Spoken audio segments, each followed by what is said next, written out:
Good morning, good morning. Mukhang mapapaaga ang Pasko para sa mga Pilipino dahil ang DOJ naglabas na po ng listahan ng mga kakasuhan. Sino nga ba ang unang-una? Siyempre, ang valedictorian at ang tinuturong mastermind, si Congressman Saldico. Sinong sumunod?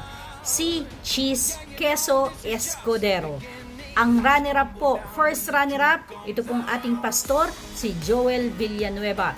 Second runner-up po natin, si Jinggoy Estrada. At syempre, makakaligtas ba ang mga DPWH engineer? Syempre, hindi.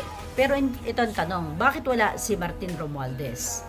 Kasi po, hindi na-establish ang prima facie evidence.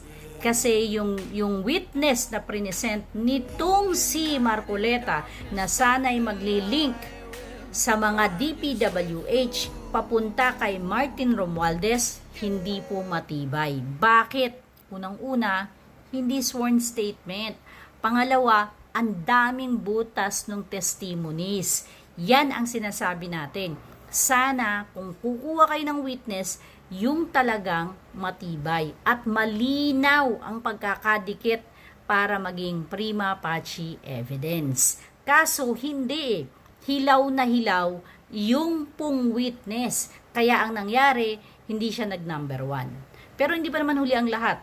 Kung may establish po ang connection between the DPWH, yung corruption po, at saka si Martin Romualdez, pwede pa naman siyang mapasama sa golden list.